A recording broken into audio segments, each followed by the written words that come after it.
Lacombe, that's right. That's Lacombe was the a French guy. and it's the director Truffaut. This is like his only acting part, not in one of his own movies.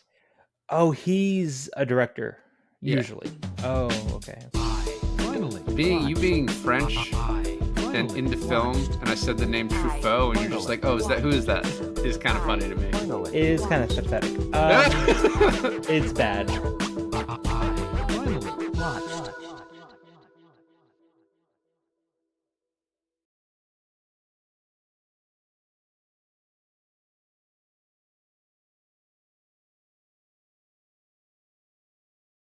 Hey everybody, and welcome to another episode of I Finally Watched. This is David. And this is Alon, and we finally watched Close Encounters of the Third Kind. This movie's dog shit. It's No, I was joking. I liked it's it. weird. It's weird, man. I mean, I at first I was kind of like, it is dog shit because I'm like, what is this?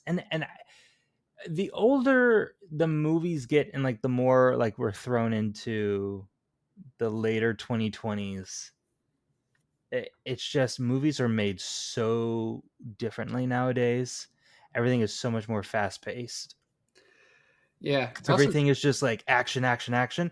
And this is kind of like a really slow burn. you paused so long that I thought you were done talking. I was I choking. You were choking. Yeah. Keep choking next time. It's also crazy this came out the same year as Star Wars, and I think George Lucas thought that this was going to do better than his movie, which is hilarious now. Um, this is another movie where it was brought back around to me by the ending. You know, Yeah. like we just Same. did Friday the 13th.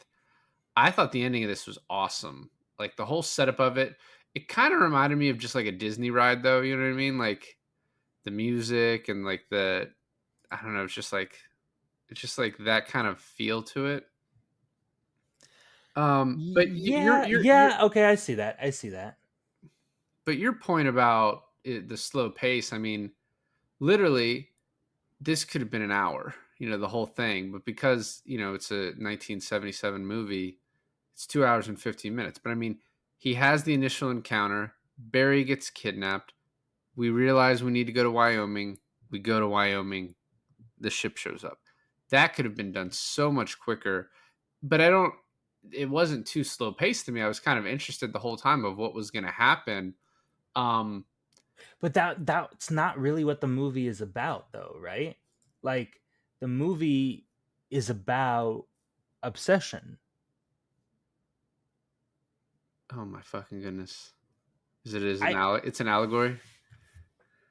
I mean, it's. I mean, isn't all movies like? There's like the plot, right? There's like the aliens and stuff, but I mean, all movies mean something. I think this movie's about family, about the broken home, about the American dream, and I don't know. I mean, yeah, if you want to talk about that, you can. I I mean, are you full of shit, or do you actually think it's about family and the broken dream? like most of Spielberg's movies are about family Okay, well, that's true, but I feel like and like broken families specifically. It broken seems to families, be a yeah. thing he was dealing with for a lot of his career. That's true, but I also feel like obsession is the reason in this movie that the family ends up being broken. Yeah, which I mean, if you watch his latest one that was sort of autobiographical, The Fablemans, I mean that kind of felt a little bit like that. Um, the wife had an obsession, and then the husband's obsession, and then those obsessions didn't really The align. wife's obsession with Seth Rogen's cock. Aren't we all? Anyway, one of the thoughts I had with this of like, if this was a director you had never heard of, when you saw this, you'd be like, "Damn, this guy's really fucking good." It makes me think that like Spielberg maybe not underrated but underappreciated. Well, Like who underappreciates Spielberg? I just like I don't know. Is he in your top 5 directors? I mean, dude, I was saying, you get farther into your life and farther into like the present, and it's just more and more fucking directors pop up. I mean, who heard of fucking Eggers?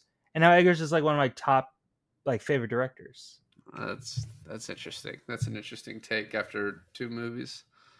or uh not my favorite director, but uh Yoga Thaltos. Yorgos Lanthimos. Yeah, Yorgos You know what? At Lanthimos. least It thank sounds like you're putting a spell on me, but yes, him. thank God he's white, so people won't be upset for you mispronouncing it. Um, just so to me, this is not even in the top 10 of my favorite Spielberg movies, and I think it's pretty awesome. But like he'll just do like a random movie like Minority Report, which you watch when it comes out, and you're like, oh, that's pretty good. And then I watched it again. I'm like, holy shit, Minority Report, that's great. Have you ever seen Artificial Intelligence? I have not. That could be a cool one to do if we wanted to do our like Spielberg like wrap up. Okay, good idea. But like, you know what I mean? Like fucking Jurassic Park, Jaws, those are two of my favorite movies. Like I could watch any time someone would be like, hey, let's put those movies on. I'm like, yeah, that's fine. Put that movie on. Um And you and think he's underrated or underappreciated? yeah, I do. I do a little bit. I because he does this thing where he just does popcorn movies really, really fucking well. You know what I mean? Better than most. He does like highbrow popcorn movies. Yeah, but not even because, like, you know, I think highbrow popcorn movies. I think of like Nolan or Denis, right? Um, his aren't necessarily that highbrow. They're just really well done all the time. Yeah, I do. You maybe sometimes think that if it wasn't him, maybe the movie wouldn't be like people wouldn't appreciate like for example, like let's take this movie since we are talking about this movie. Um, Eventually, there are some moments where watching this, I was just kind of like, what's going on? Like it's unclear to me. Like, is this really like the best it could have been under, depending on who made it? And I feel like if Steven Spielberg was a no name, uh, would we be a lot more critical to this film? Or because he is Steven Spielberg, are we putting this film higher up on the pedestal than it should be? so there's this Quentin Tarantino one time was like he was talking about Christopher Nolan and the movie Dunkirk, and he was like, you know, obviously I can't remember what he was saying about it. Like maybe it was like a little bit confusing as you go through, but he was like, but I know Christopher Nolan and I trust him to do right by me when I watch his movies. And so like with Close Encounters, you know, I've heard it's a pretty well beloved movie and it's directed by Spielberg. So especially at this point in my life and this far after all the movies he's done, when I'm watching it, I was like, I know that this is going to pay off in some way, right? Like I trust that this is going to go somewhere. So it was interesting me to the whole time of like the journey of I like hoped. where is this going to go? And even throughout there are some cool moments like the chase of the lights by the police and by Richard Dreyfuss, right? The moment where Barry gets abducted, the avoiding the cops, like this movie felt so like it felt like a Stranger Things ripoff. No, but it felt like so like late 70s, early 80s, like Spielberg to me. The feel of it, the music, you know, it has the John Williams score. It just like felt comfortable, you know what I mean? Because it felt Yeah. so much like all of his stuff around this time, his non Indiana Jones stuff. Um, that I don't know. I was like excited to see where it was going, which kept me interested. And then when I got to where it was going, I was like, all right, that paid off for me. Now one thing I was thinking about is like, so this is a couple years after Jaws. They started filming the year Jaws came out. I loved Richard Dreyfuss in Jaws in that character. I almost think I would have preferred like a Roy Scheider in this role in this movie. Interesting. You think that Roy Scheider could have brought the amount of patheticness that Dreyfus did to this role, though? I almost didn't want that though. Like that's obviously Oh, that's what Spielberg was going for. I'm saying I wanted I you don't wanted know. cool dad. A little bit, yeah. I guess. What did you think of the other guy, kind of the other main guy who was out in the desert and discovering the World War II planes? Truffaut, Truffaut. the Yeah, direct, because the director, Lamont was the French guy, right? Lacombe. Lacombe, that's right. That's Lacombe was the the French guy. and it's the director Truffaut. This is like his only acting part, not in one of his own movies. Oh, he's a director Yeah, usually. Oh, okay, okay. yeah. Being French and into film, and I said the name Truffaut, and you're just like, oh, is that who is that? Is kind of funny to me. It is kind of pathetic. It's bad. So I know we normally do alternate casting at the end, but I think it'd just be fun to do it now because I brought up the thing. So Richard Dreyfuss wanted $500,000 plus he wanted points, and the studio was like, "Go fuck yourself." So they asked Al Pacino, Jack Nicholson, and Gene Hackman. Pacino said no. Nicholson thought the special effects would be kind of overwhelming, and then Hackman turned it down because apparently his marriage was troubled at the time, and he couldn't spend 16 weeks away from his wife. Um, then they thought about James Caan, but he wanted a million plus 10% of the gross. So like, no, thank you. And then Steven Spielberg approached Steve McQueen, Dustin Hoffman, but McQueen turned it down because he said he wasn't able to cry on film. So then they went back to Dreyfuss. He lowered it a little bit and got apparently like Spielberg was talking about this movie on the set of Jaws, and that's why he got interested in it. He like fought for it to get this role.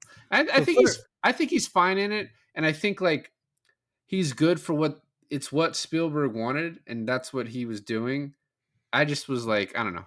I like not like seeing Roy Scheider in more things besides Jaws. And now I'm like, I would have liked him in this too.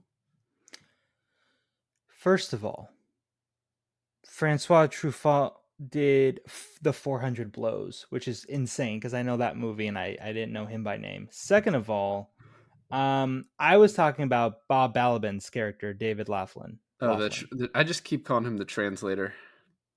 Yeah. I thought, I mean, am I wrong for this in thinking that I thought that was Richard Dreyfuss for a second? Because he was so hard to pinpoint. He's like, he had the beard and they were out in the desert and it was real fucking dusty. And I'm like, is that Dreyfuss? Because I know Richard was in this movie. I just didn't, until I saw his character, I was just like, oh no, that's him. I'm like, who the fuck is that guy? Because he looks, it's like almost like Steven Spielberg cast a guy to look like him in his own movie. It's funny too, is Bob Balaban, what I know him most from is he had like an arc on Seinfeld, and he is like bald and obviously like almost completely clean shaven with glasses in that. So seeing him in this, like for the longest time in the movie, I was like, I don't know who that is. I recognize that guy. I feel like I know who that is. And then when I kind of like saw him up close, I was like, oh shit, that's who that is. Is it bad that I recognized him from M. Night Shyamalan's movie Lady in the Water? No, it's not bad. I like that movie a lot. I kind of like that movie too. I like I don't think we're supposed to. I don't give a fuck what the people say, man. I like Hmm. most of his movies up until The Happening, and The Happening was so bad Which one that came I first, The Avatar or The Happening? that's a good question. But those two I think came in close succession, and I have not watched an M. Night Shyamalan movie since. Not sort of as like a boycott or a protest. It's just, I haven't been as interested. I've heard all of his I will say his newest movie Trap looks interesting. Trap looks good. I've heard Old's good, but it suffers from the ending. And then Knock at the Cabin, I've heard the same thing, is good, but the ending sort of suffers. A forever ago, Quentin Tarantino was quoted about how like bad the '80s was, and I was like, dude, that's my guy, because I've said the same thing. Like for as far as movies and shit, he also said that Unbreakable is a masterpiece, which is also a take that I have. So me and him, pretty like simpatico on this. We should Okay. Yeah, we should start on the movie though. We don't need to talk about how smart I am about movies. You know what I mean? So starts in the Mexican desert, and they find a bunch of planes that went missing in 1945 from Fort Lauderdale. But the planes look like completely brand new, like almost unused. When they were explaining this, I was like, "We're gonna see the pilots, and they haven't aged a day." Like I was already calling it in my head. I'm like, they haven't aged a day. I do want to say the happening happened in 2008, and M Night's Avatar: The Last Airbender happened in 2010. So it was right for you to stop watching after that. Yeah, I saw Avatar in theaters. That was yeah. I didn't have like a relationship to Avatar: The Last Airbender. I've never seen anything else besides that movie, Oh, and I could recognize it was bad just by seeing that. that's unfortunate. So then we have the air traffic controller scene where like the alien ship is like kind of fucking around with the planes, and they're like, "Do you want to report this as a UFO?" And all the pilots are like, "I don't want to fucking deal with that paperwork. I'm not. No, like we're just." And like, "Do you want to report it at all?" It's like, "No. What am I going to even Nah, say?" not really. And then we make it to Muncie, Indiana, which I guess this movie is mostly shot in Alabama, from what I read. And it's really cool. All the this also had like poltergeist feels too, right? With all the toys moving and the kid, right? Like having like supernatural elements like happening around this kid, and then you see like something got in the fridge, and we see the kid seeing it. So the kid is seeing this little green alien, right? Like that. I figured that's what the kid has to be seeing, is an alien walked into his house to grab food. I guess. I thought we were watching him watching the aftermath. Or are you talking about because the dog doors swinging open? It's like he had to have seen it. Yeah, but maybe they stole that dog. I don't know. Oh, that's right, the dog at the end. Um, and then his mom wakes up, and his mom's wearing jean shorts to bed. That seemed odd. Maybe she just like passed out from like a rough day dealing with Barry, because Barry seems like precocious and a lot. But I did note, it was like, why are you wearing that to bed? And then Hmm. Barry runs off, and as you pointed out before we started the pod, she seems not as concerned as you should be when a 4-year-old is running off into the woods. It, just it wasn't like a panic call. It was just like, Barry, come here right now. Yeah, yeah. And I don't know. then we meet Richard Dreyfuss. This all this is pretty funny. So he's the way he fucking yells at his kid, "Toby, you're close to death." Which, by the way, Toby is played by his nephew. No, Yeah. Um, and then the kids are like, the moms tells the kids to go to bed and like, "Oh, Dad said we could watch the 10 Commandments," and she's like, "That's a 4-hour movie," and he's like, "Well, I just told them they could watch the first 5 commandments." Which is very it's funny. probably the best line in the movie, like the wittiest line in the movie. Yeah, it's pretty good. Um, and then all the power goes out, and Richard Dreyfuss gets a call from work. I don't know what he does. Is he like he's a linesman guy? Like he works for the power company, I guess. Is that what we're supposed to think? That's what I thought. Which I don't want to forget this, so let's talk about it now. She gets a phone call like a couple days later, and he gets fired. Yeah. We have no idea why. I thought this was going to be like the government at play, like, "Hey, fire that guy. Like we need to like I don't know, stop him or something." I thought it was because he Didn't fix didn't. any of the issues. He just went and followed a spaceship. Well, he also went like MIA for a bit on the phone, right? On the radio line. I guess, but he saw an alien. Although no one believed him. Maybe they fired him because he was a crazy person talking to the Air Force. I don't know. That could have been it. I think that he did. Yeah, he got fired after the Air Force bit. So, um, but I mean, iconic, the scene where the ship comes up behind him and he tells it to pass after he'd already told another car to pass, tells the ship to pass, and the lights float up behind his car. Okay, so that's what that was. Because here's I okay. I'm an idiot then. I thought it was a truck. I thought it was a Got truck. the ET phone, like got picked up by the tractor beam Yes, of the. that's what I thought. That's what I fucking thought. That was a very tiny ship. That must have just been Yeah, like a TIE fighter, right? Like just like a scout. a one man ship that was just cruising. I don't know we never find out what the aliens were doing here. I'll tell you that much. I mean, but I guess we didn't find out what ET was doing here either. Well, E.T. was an accident. He was either, what did they say? he left them and he crash landed on Earth, or they abandoned him. Okay, that makes sense. There's a story there. I know it. I know there's, but I mean, I want to talk about the alien's motivation, like towards the end of the movie, though. I think that that'd be interesting. Um, when he is getting scared by like his truck turning back on and the flashlight turning back on and everything like that, I was like, that's pretty good. Well, and the way they rotated the truck to make him like go zero gravity for a little bit. Oh yeah, What I also thought was interesting is like the mailboxes and then the signpost, or was it the light post or whatever, shaking. Then later on, when they think they're all seeing them again and the helicopters come, it shakes again. And he looks up at it like, oh, maybe it was just a helicopter. You know what I mean? Like he was almost questioning himself. Like yeah. this is shaking the same way it did that night. Uh, Um, Not the same way. I'll tell you that, buddy. it was close. Um, and so then he sees the ship float away, and he like, I gotta follow this thing. Almost hits Barry in the middle of the road, and we see like these. I mean, no other way to say it. These hillbillies that are just sitting on There the it side of the is. road. There it is. Yeah, Yeah.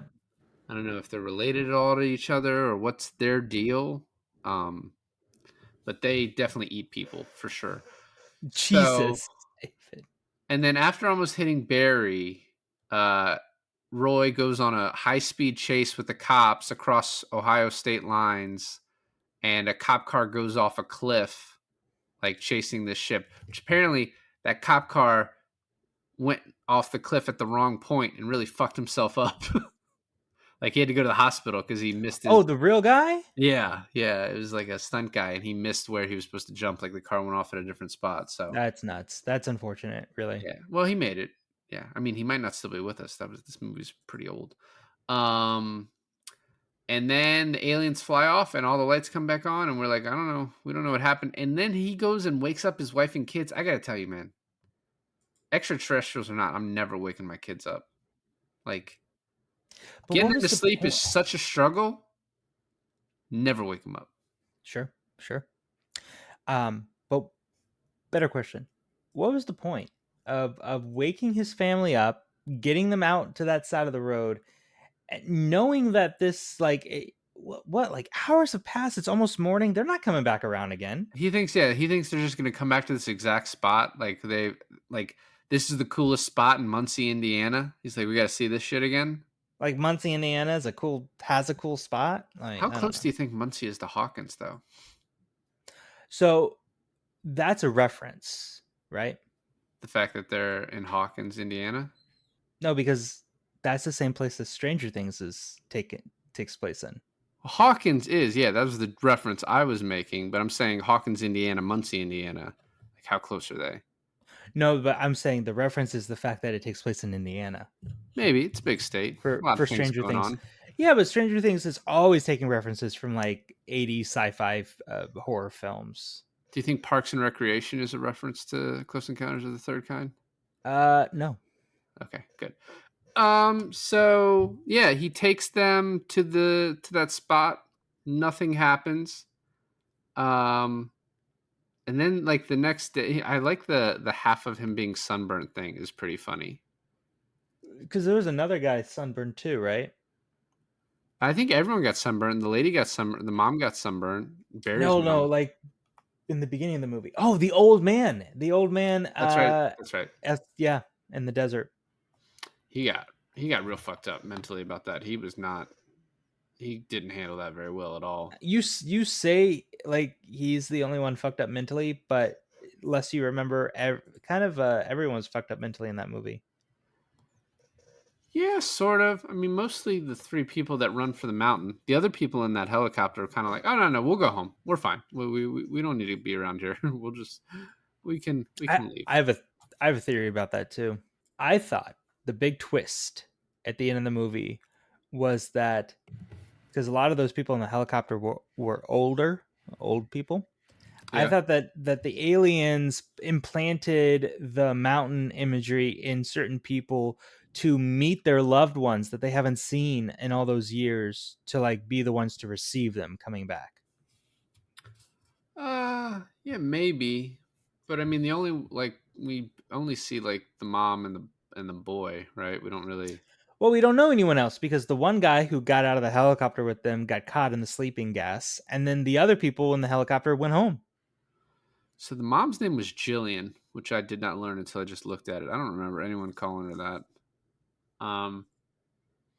So there's a bunch of stuff happening. We go to the Mongolian desert. We see a ship. We go to India, and like they apparently saw the aliens the night before or something. Yeah. Mister French is traveling way around like the globe right now. Claude Lacombe. Um, and then we go to this auditorium where he's like going over hand signals. But the main stuff is with Richard Dreyfuss, and like we're a couple nights since, and his wife doesn't want him talking about this anymore, doesn't want him going out the next night, and he's like, fine, I won't go out. And then we find out, oh, he's been fired, and they don't even want to talk to him. Which that scene, I thought like something was going to come from that, but it's not. I guess it's just to let us know like, oh yeah, he's crazy and everyone thinks he's crazy, but I would have expected more. You know what I mean? Yeah, I see what you're saying. I do want to point out that um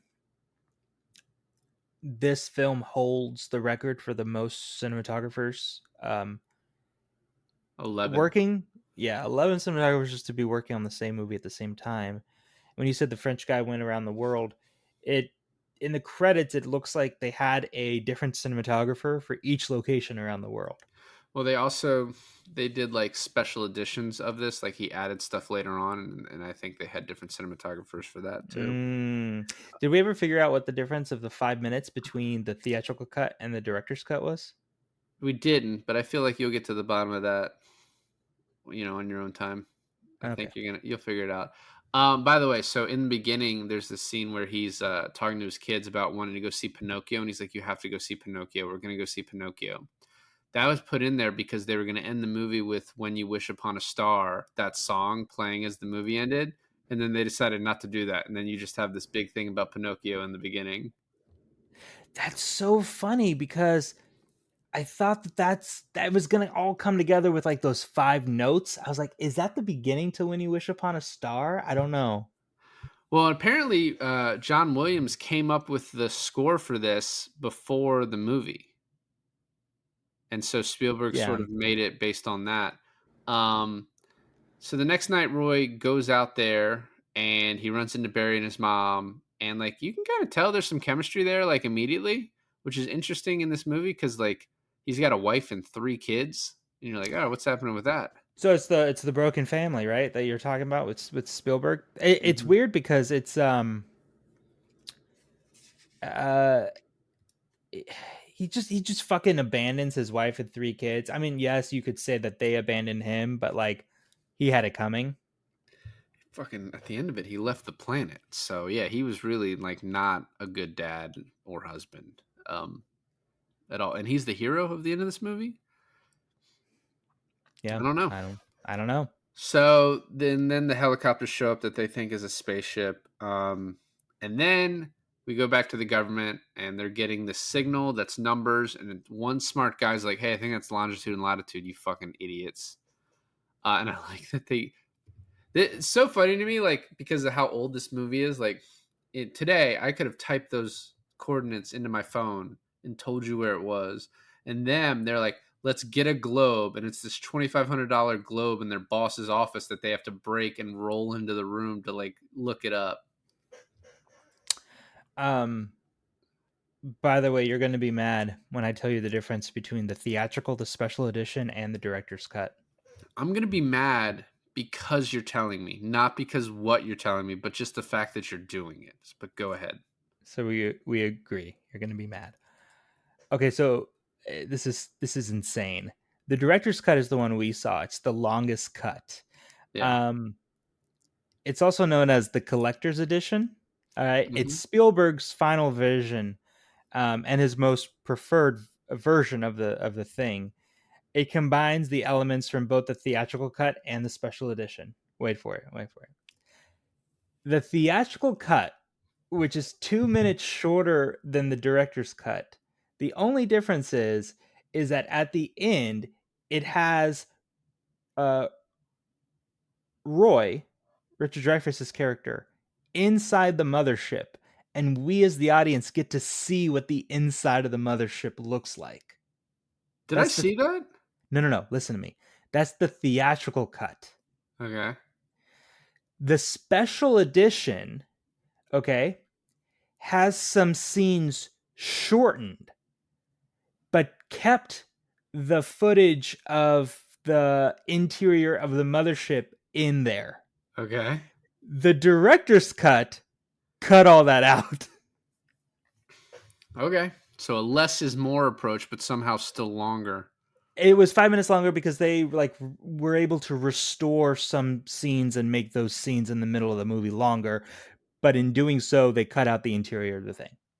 Which version had the hardcore sex scene between Roy Neary and Jillian Barry's mom? Was that in any of them? Oh, I thought you were going to ask me which one had the hardcore sex scene of Roy Leary and An alien Neary and the alien. Yeah, getting gangbanged by all those little dudes who those like were they chose children. him. Those were children aliens. You do not know the age of those aliens. They were just short. Okay. The really long, skinny one was the oldest. Okay, then like And the you, one that kind of came out and talked to the French guy with the hand signals. That was like a teenage young adult, and then the little ones were children.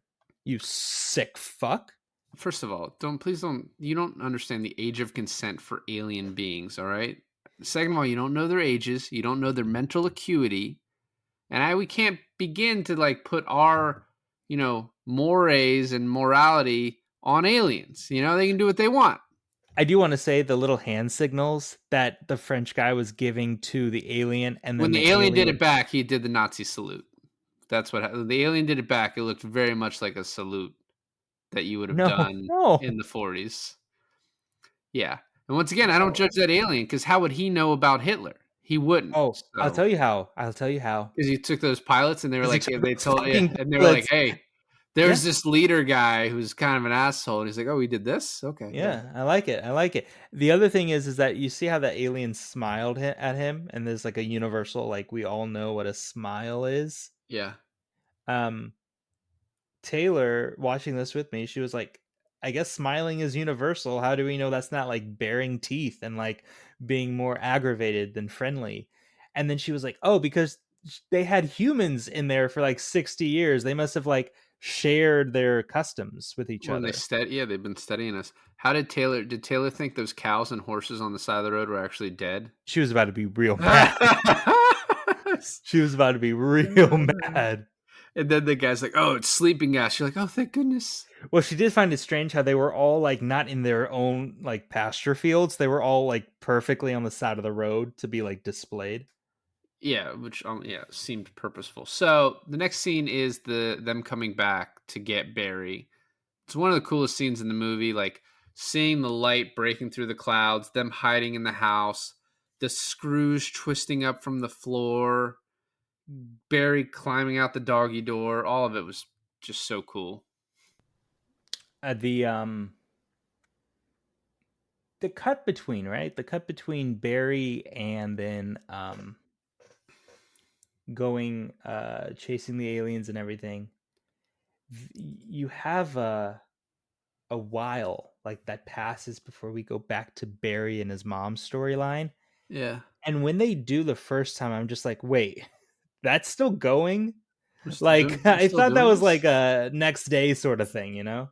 Yeah. Um, and then the Air Force denies the UFOs because, and the one guy who's on their side is like, well, I saw Bigfoot once, and everyone's like, what the fuck, guy? That's not helping at all. It does discredit them quite a bit. And then we see the military, they're getting ready to travel to Wyoming. We see all the trucks, and then there's this topographical map that shows Devil's Peak. And you can, from the top even, you can tell, like, oh, that's what Dreyfus and the mom, Jillian, have been drawing this whole time. You see it in the news report? You see it in a map, and when the military is like going over everything, it says Oh, like okay. Devil's Peak or Devil's whatever. Um, so the next scene we're back with Roy, and he's doing the thing with the potatoes, and I love to do this every time. But The Simpsons did a thing on that of like Homer like building something with his mashed potatoes, and he was building a clown tent for a circus, and then he's like, "That's it, I'm going to clown college." Wow, you haven't made a reference to a movie we're reviewing to The Simpsons in a while. Well, I've only done it like 3 or 4 times, I think this is the 3rd or 4th, and, yeah, it was, Cape Fear, one other, and then this I can't remember. Yeah, and then he's crying in the tub. The wife wants therapy. The son comes in. You're a crybaby. You're a crybaby. Crybaby. Crybaby. It's like, wait, fucking hit that kid. Let me ask you something. If your son did that to you, he's done, right? He's getting used today. You know that thing where you like twist a towel and you snap it? Yeah. He for some reason loves for me to do that to him.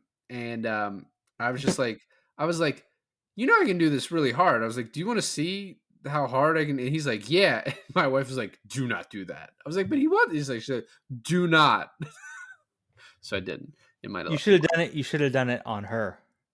He thought that was hilarious when I threatened to, and she said she was going to kick me in the nuts if I did it. So Yeah. I don't want that.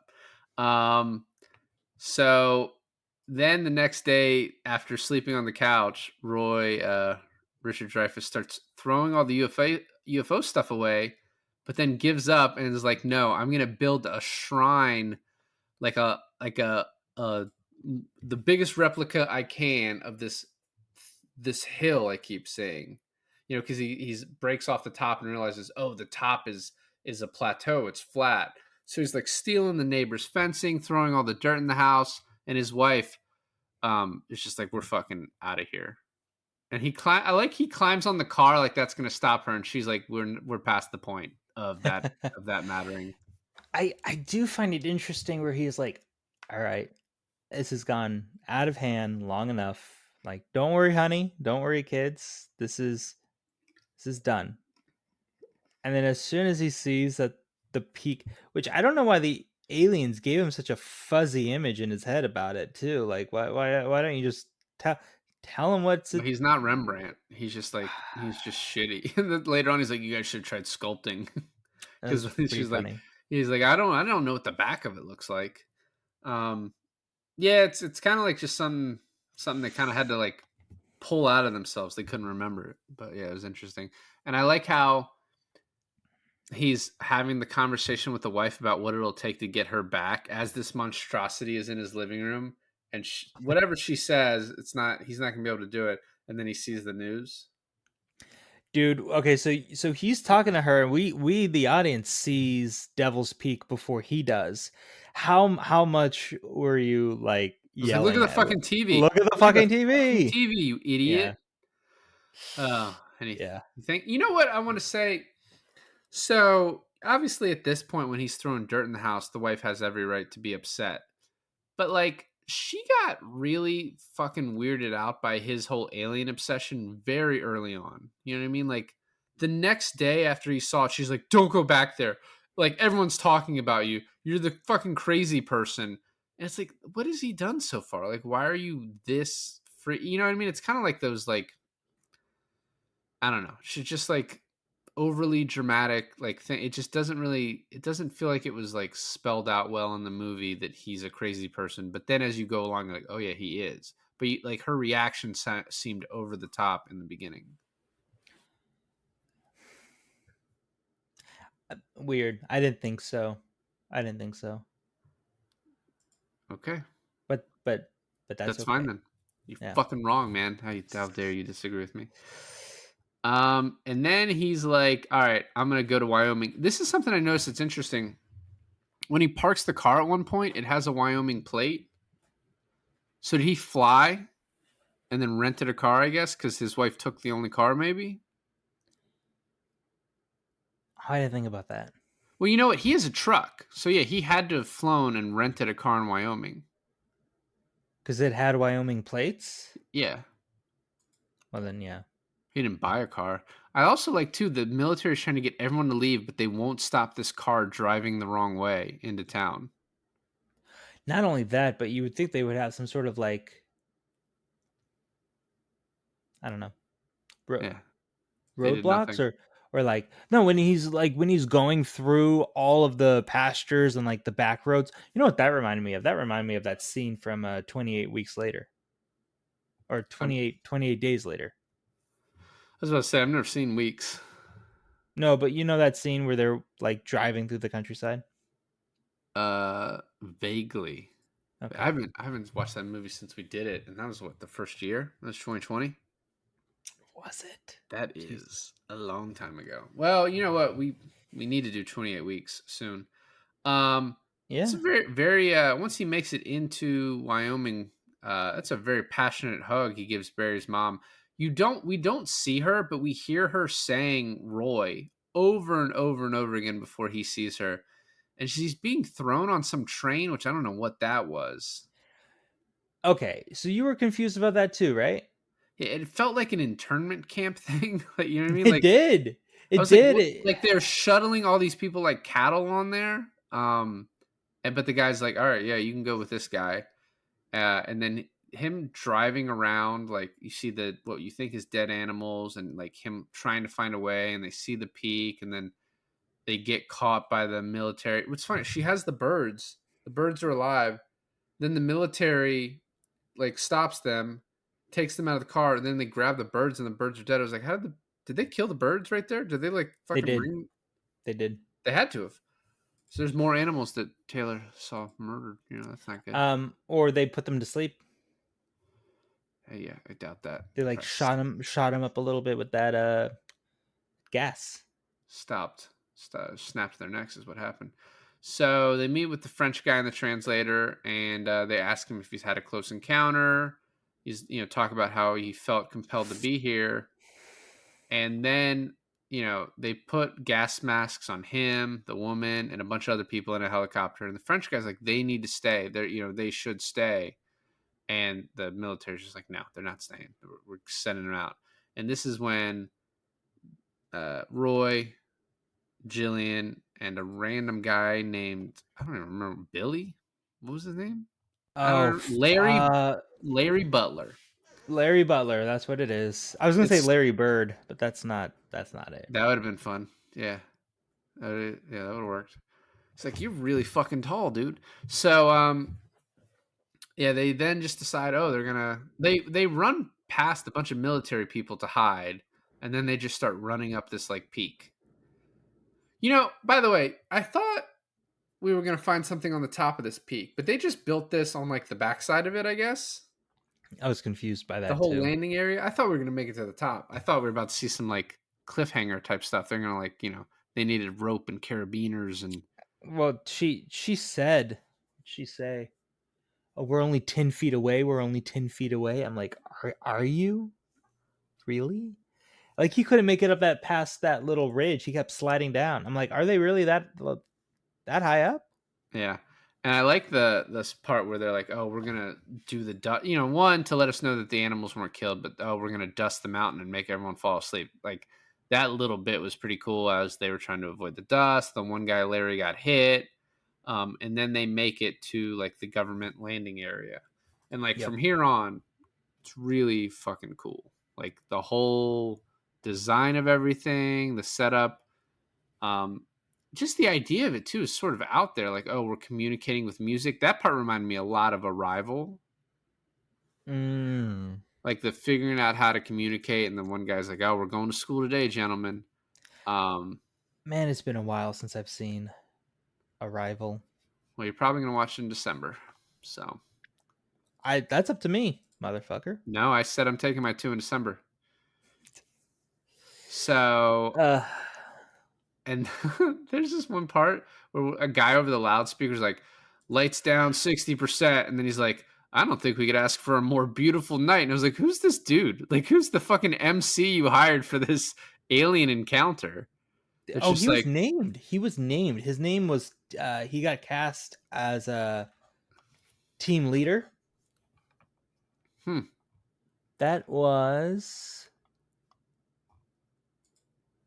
By the way, if you look at the IMDb picture of some of these people, that was their first and last movie they've ever done. Well, yeah, they used a lot of, they used it like they used a lot of real agents. They used a lot of real scientists. Um, Carl Weathers was in this? you know, I thought I might have, wait, Carl Weathers? He was the military police. I think he was the black guy in the interrogation room. The only black guy in the whole movie. I didn't recognize. I mean, I don't think he spoke. I don't know, man. Dude, Larry Butler, Larry Butler is Joseph Summer. Do you know what movie we just did where he was a main character? Witness. It was Witness. Yeah. One of the guys in like that was just shown sort of at the end looked like it fucking was Lance Henriksen was in this movie. He was just his name is Robert, and they just showed him at the end of the movie looking up the ship as it takes off with Richard Dreyfuss. Lance Henriksen is the robot from Alien and Aliens. Oh, didn't he just? No, he didn't just pass away, but he passed away, right? It doesn't say so. Did you just kill him? He passed away now.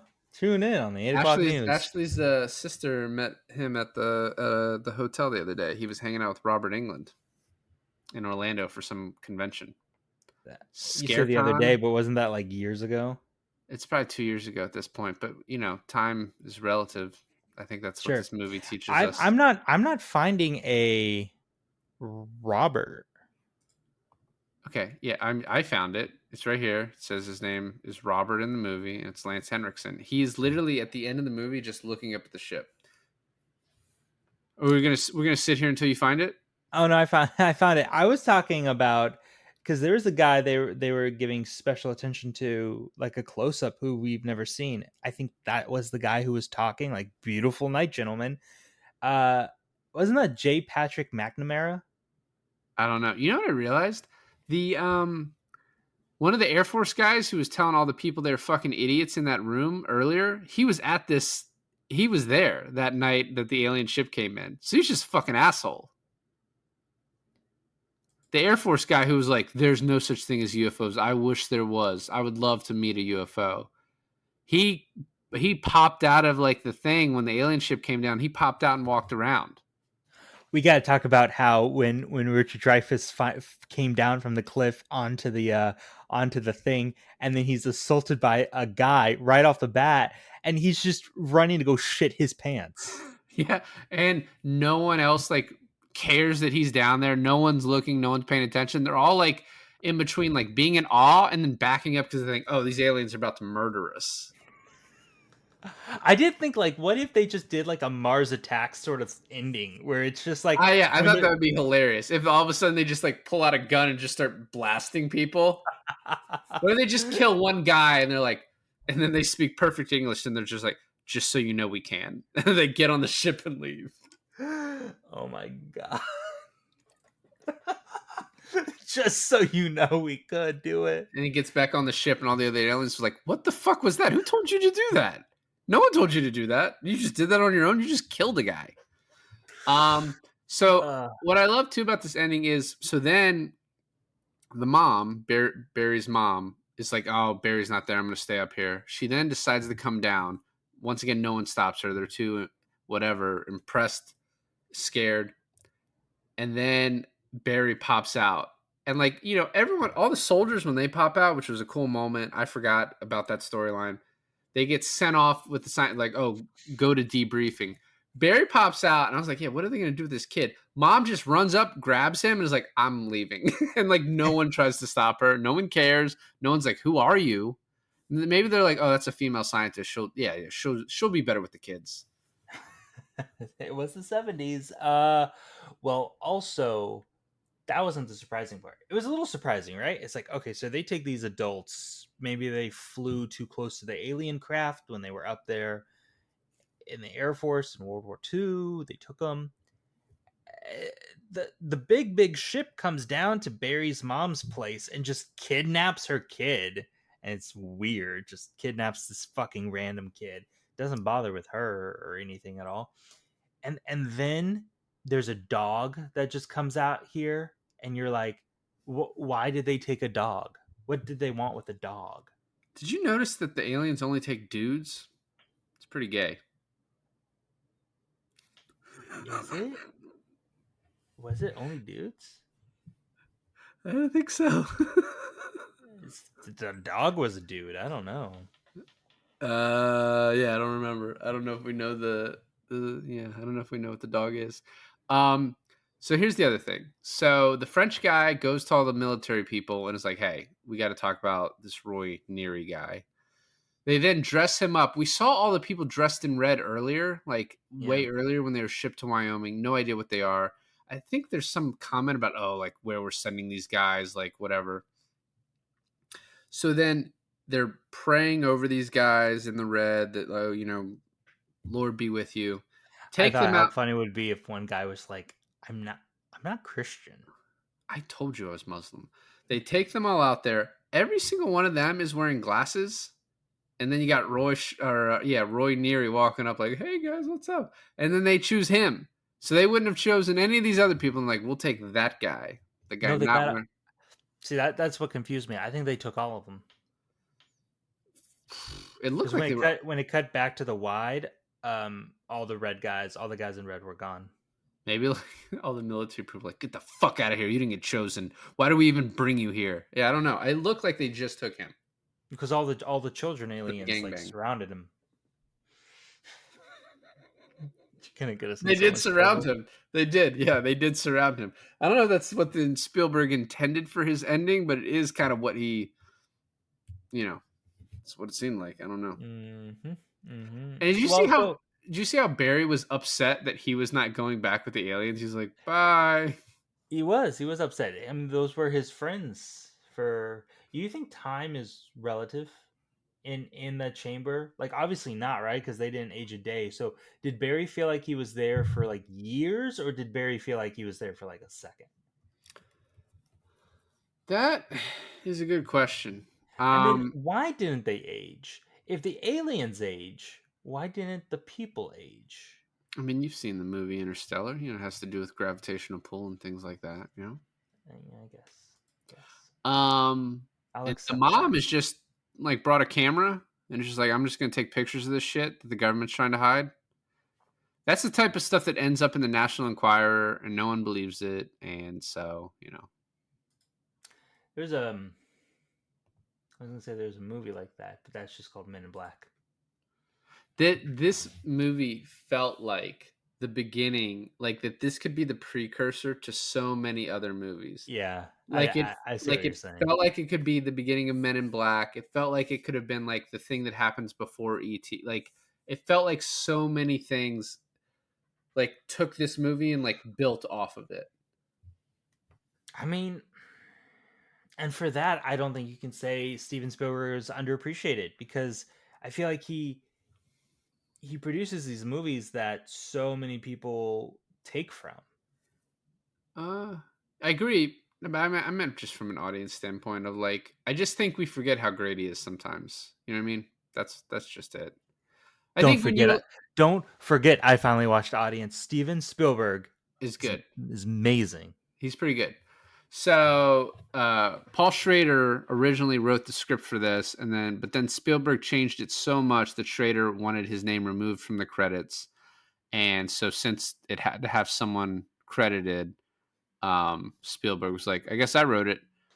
Paul Schrader, who wrote Taxi Driver, Hardcore, Raging Bull, American Gigolo, The Last Temptation of Christ, Bringing Out the Dead, First Reformed, etc. This is tonally very different, obviously. So, what's interesting about this is not going to give me. Oh no, it does. This was Steven Spielberg's fourth movie. Um, the three before were Duel, the Sugarland Express, and then of course Jaws 2 years earlier. Um, my question to you, and maybe you know this, maybe you don't. Um, the big wide shots of like the cities and the towns losing electricity, was that like, did Steven Spielberg have the pull to like turn off electricity for the whole town, or was that like a matte painting with like light bulbs in the distance turning off? I don't know. I don't know how he did that. I know there was some special effects stuff, but yeah, I doubt he turned off the lights in an entire town. This is actually kind of crazy. I'm looking at his filmography uh, chronologically. And after Close Encounters, he does a movie called 1941, which is so weird because I've just recently heard about that movie. We should do it because it sounds A lot of really people funny. hate it, but I would be interested in watching that one. And then very close together, Raiders of the Lost Ark, E.T., Indiana Jones Temple of Doom, Color Purple, Empire of the Sun, Last Crusade, Hook, Jurassic Park, Schindler's List, Jurassic Park 2, and then like is more recent stuff. But it's just like in a what, a 15-year period, 20-year period, he's done like the most famous movies he'll always be known for. Yeah. Yeah, that's pretty much that sums it up. Yeah, he fucking I mean the 90s he sort of owned, right? And he owned the 70s too. He kind of has like each decade he has like one of the best movies of that decade, right? He has Jaws, he has E.T., he has Jurassic Park. Like yeah, that's kind of who he is. I'm pretty sure, fucking Munich rocks. You've seen Munich? I haven't seen Munich. Pretty good. uh I also wanted to see Bridge of Spies.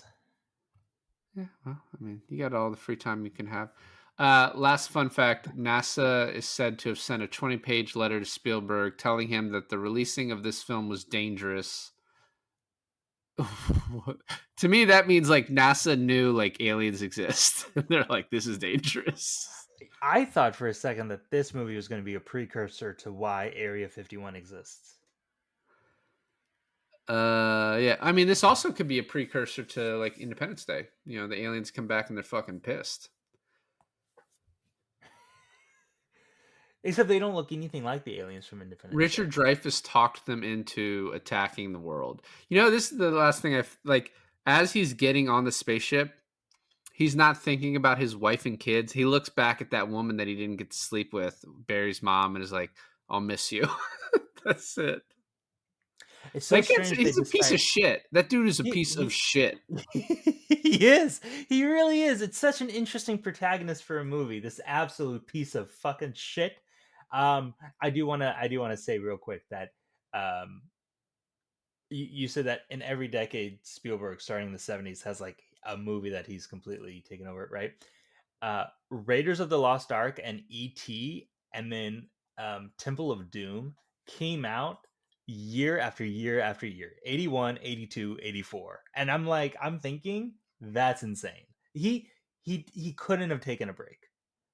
He did Schindler's List and Jaws like right back to back. It was no, you're wrong. Okay.